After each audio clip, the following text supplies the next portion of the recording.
रात के 10 बज रहे थे। दिन थी 15 अप्रैल 2023। प्रयागराज के एक अस्पताल के बाहर एक सफेद रंग की जीप आकर रुकती है, जिसमें से हथकड़ियों में जकड़े हुए 2 कैदी बाहर आते हैं। ये कोई आम मुजरिम नहीं थे, बल्कि मीडिया वालों की भारी भीड़ उनके इर्द गिर्द अपने माइक लेकर दौड़ रही थी। पत्रकारों के सवालों के बीच अचानक कैमरों के फ्लैश के साथ गोलियों की तड़तड़ाहट गूंज उठती है।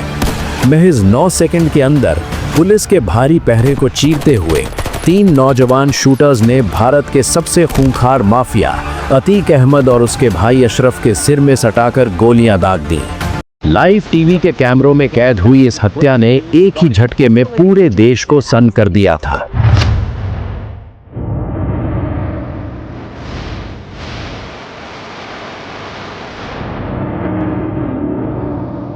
इस खूनी खेल की पूरी कहानी शुरू होती है साल 1989 के दौर से। उत्तर प्रदेश के पुराने इलाहाबाद शहर से, जिसे आज हम प्रयागराज कहते हैं। इस शहर के एक बदनाम इलाके चकिया मोहल्ले में फिरोज नाम का एक तांगे वाला रहा करता था। फिरोज के घर में भयानक गरीबी और तंगी थी, लेकिन उसके बड़े बेटे अतीक अहमद के मन में बचपन से ही कुछ बड़ा करने की एक अजीब सी जिद थी। उसे पढ़ाई लिखाई में कोई खास दिलचस्पी नहीं थी। साल 1989 आते आते 17 साल की उम्र में अतीक अपनी 10वीं की परीक्षा में फेल हो गया, पर उसे इस बात का रत्ती भर भी दुख नहीं था। अतीक की नजरें कहीं और ही थीं। वो शॉर्टकट के जरिए बेहिसाब पैसा और ताकत हासिल करना चाहता था। अपने आपराधिक सफर की शुरुआत उसने मालगाड़ियों से कोयला चुराने से की।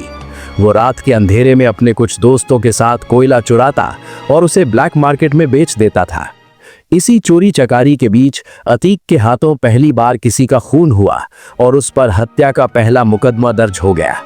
उस दौर के इलाहाबाद में जुर्म करना कोई छोटी बात नहीं थी, लेकिन अतीक को ये बात समझ आ चुकी थी कि लोगों के दिलों में खौफ पैदा करके ही वो पैसा और पावर कमा सकता है। जल्द ही उसने रेलवे के ठेकेदारों से जबरन हफ्ता वसूलना शुरू कर दिया। उसका तरीका बेहद खौफनाक और सीधा था, या तो पैसा दो या फिर अपनी जान से हाथ धो बैठो। 80 के दशक के उस दौर में पुराना इलाहाबाद एक और खूनखार नाम से कांपता था, शौके इलाही उर्फ चांद बाबा।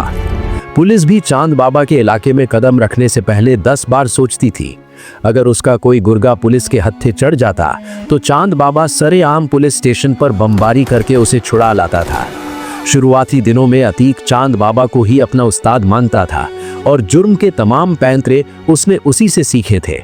1985 आते आते अतीक सबसे वफादार और खतरनाक शूटर बन चुका था, जो अपहरण, रंगदारी और कत्ल जैसे हर काम में माहिर था।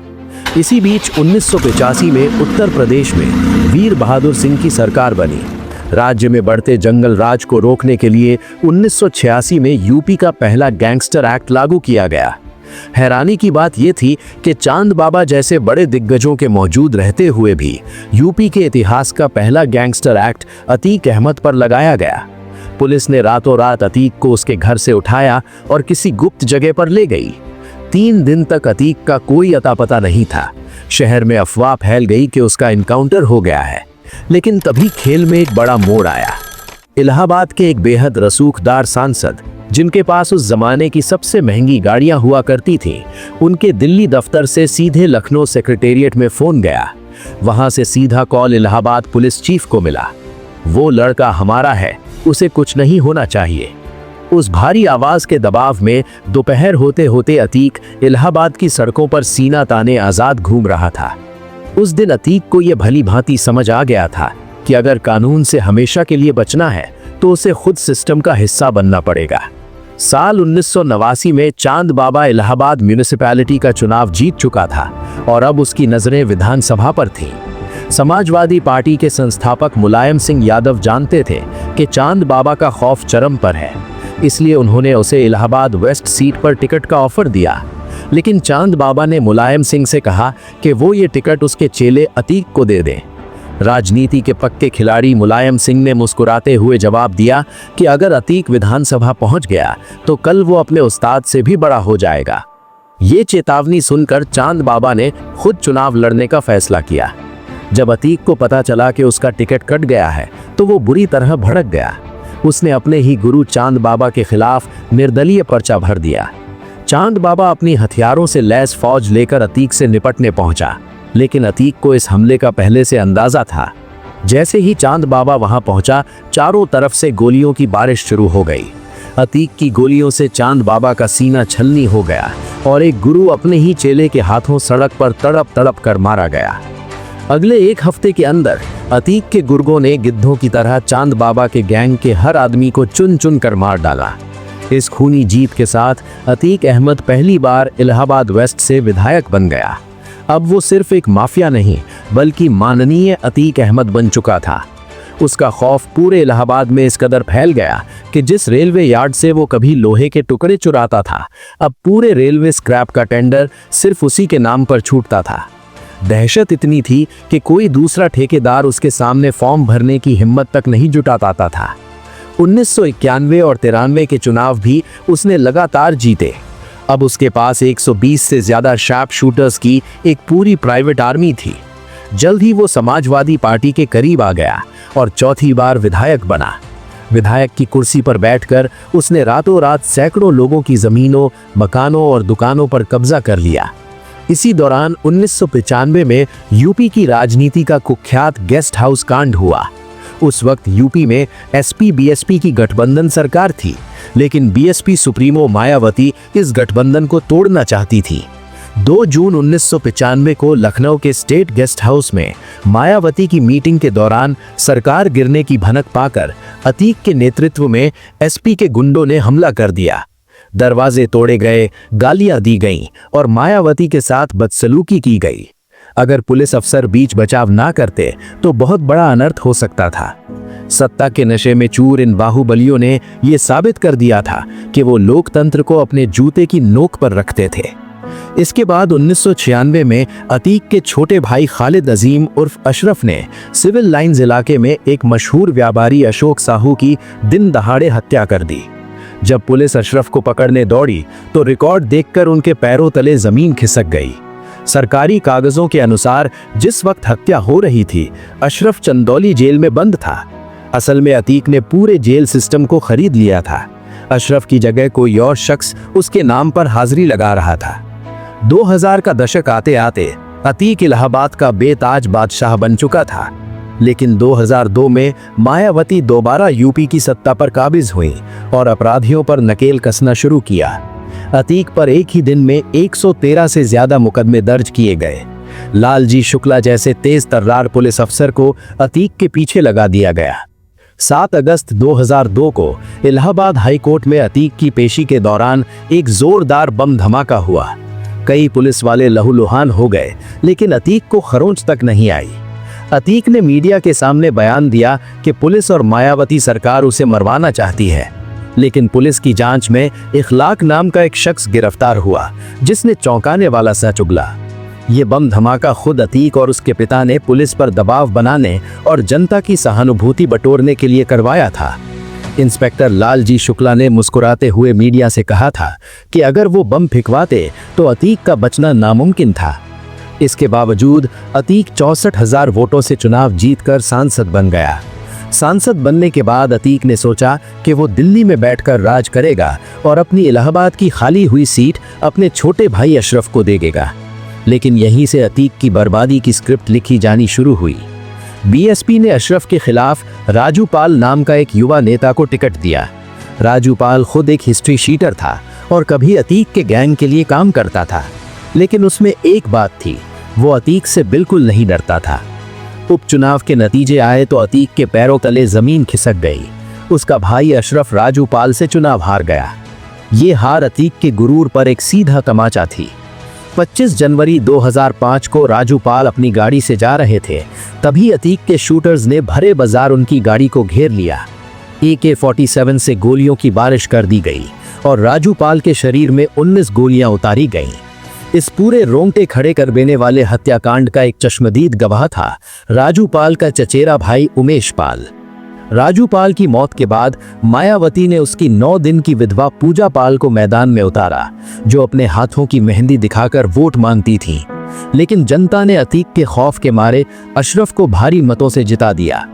2007 में यूपी के चुनाव हुए और मायावती पूर्ण बहुमत के साथ मुख्यमंत्री बनी।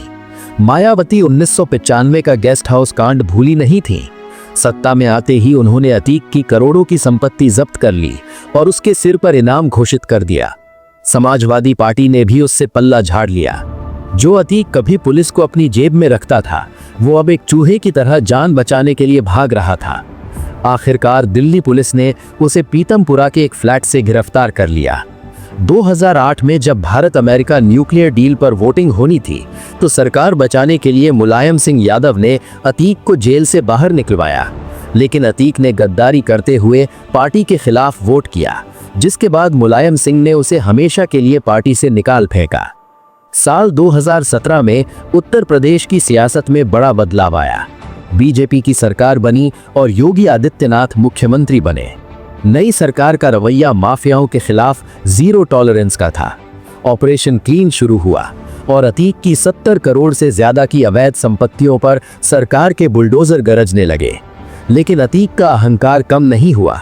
2018 में वो देवरिया जेल में बंद था, लेकिन वो जेल को अपना नया हेडक्वार्टर मान बैठा था। लखनऊ के एक बड़े व्यापारी मोहित जायसवाल को अतीक के गुंडों ने सरेआम अगवा किया और सीधे देवरिया जेल के अंदर लेकर आए। जेल के अंदर मोहित जायसवाल को बेरहमी से पीटा गया और हथियारों के जोर पर उसकी करोड़ों की प्रॉपर्टी अतीक के नाम लिखवा ली गई। जेल के अधिकारी तक उसकी जेब में थे। इस गुंडई का सच बाहर आने पर पूरे देश में हाहाकार मच गया।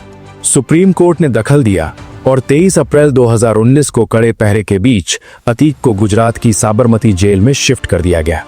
अतीक को लगा कि वो साबरमती जेल में बैठकर भी यूपी को अपनी उंगलियों पर नचा सकता है। राजू पाल हत्याकांड का मुख्य गवाह उमेश पाल, जो पिछले 18 सालों से अतीक के खिलाफ डटकर खड़ा था, अतीक की आंखों में चुभ रहा था। साबरमती जेल से साजिश रची गई। 24 फरवरी 2023 की दोपहर प्रयागराज में जैसे ही उमेश पाल अपनी गाड़ी से उतरा, अतीक का बेटा असद और उसका शूटर गुलाम उस पर टूट पड़े। दिन दहाड़े बम और गोलियों की बौछार कर उमेश पाल और उनके 2 पुलिसकर्मियों को मौत के घाट उतार दिया गया। ये वीडियो सीसीटीवी में कैद हो गया, जिसने पूरे देश को झकझोर दिया। अतीक ने सोचा था कि वो 2005 की तरह फिर से खौफ पैदा कर देगा, लेकिन वो भूल गया था कि अब 2023 चल रहा है और सरकार बदल चुकी है। इस घटना के बाद पुलिस और एसटीएफ ने ऐसा तांडव किया जिसकी उम्मीद अतीक ने सपने में भी नहीं की होगी। एसटीएफ ने एक एनकाउंटर में अतीक के बेटे असद को मार गिराया। जब ये खबर साबरमती जेल पहुंची तो कभी अदालतों में मूंछों पर ताव देने वाला अतीक फूट फूट कर रोया। वो साबरमती से प्रयागराज लाए जाते वक्त पुलिस वैन में भी रो रहा था। 28 मार्च 2023 को कोर्ट ने एक पुराने अपहरण मामले में अतीक को उम्र कैद की सजा सुनाई। अपनी पूरी जिंदगी में अतीक पहली बार कानूनी रूप से सजा पा रहा था। 15 अप्रैल 2023 की वो रात प्रयागराज का कॉलविन अस्पताल अतीक और अशरफ को मेडिकल चेकअप के लिए लाया गया था। पत्रकार अतीक से उसके बेटे के जनाजे में ना जा पाने को लेकर सवाल कर रहे थे। अतीक ने निराशा भरी आवाज में जवाब दिया, नहीं ले गए तो नहीं गए। ये अतीक के मुंह से निकले आखिरी शब्द थे। तभी पत्रकारों की भीड़ में प्रेस का फर्जी आईडी कार्ड गले में डाले और हाथ में माइक लिए 3 लड़के आगे बढ़े और उन्होंने लगातार फायरिंग शुरू कर दी। 40 साल से यूपी को डराने वाला बाहुबली धड़ाम से जमीन पर गिर पड़ा। अगले 10 सेकंड के अंदर 18 राउंड फायरिंग हुई। 9 गोलियां अतीक को लगी और 4 अशरफ को। तीनों हमलावरों ने भागने की कोशिश नहीं की, तुरंत हथियार डाल दिए और सरेंडर कर दिया। उनका कहना था कि वो अतीक के गैंग का सफाया करके क्राइम की दुनिया में अपना नाम बनाना चाहते थे। लेकिन क्या ये सच था? अतीक ने पूछताछ में कई पॉलिटिशियंस, बड़े बिल्डर्स और भ्रष्ट अधिकारियों के राज खोलने की धमकी दी थी। क्या किसी ने अपने राज दफन करने के लिए उसे हमेशा के लिए खामोश कर दिया? जांच एजेंसियों की चार्जशीट में ये चौंकाने वाला खुलासा भी हुआ था कि अतीक के तार पाकिस्तान की खुफिया एजेंसी आईएसआई और आतंकी संगठन लश्कर-ए-तैयबा से जुड़े हुए थे। पंजाब के रास्ते ड्रोन से जो हथियार गिराए जाते थे वो अतीक के गैंग तक पहुंचते थे और उनका इस्तेमाल देश में बेगुनाहों का खून बहाने के लिए किया जाता था। दोस्तों, ये थी अतीक अहमद के अर्श से फर्श तक की पूरी कहानी। अगर आपको हमारा ये वीडियो पसंद आया हो तो इसे एक लाइक जरूर करें और कमेंट करिए जरूर बताइएगा कि अगला वीडियो आपको किस टॉपिक पर चाहिए। तब तक के लिए जय हिंद, जय भारत।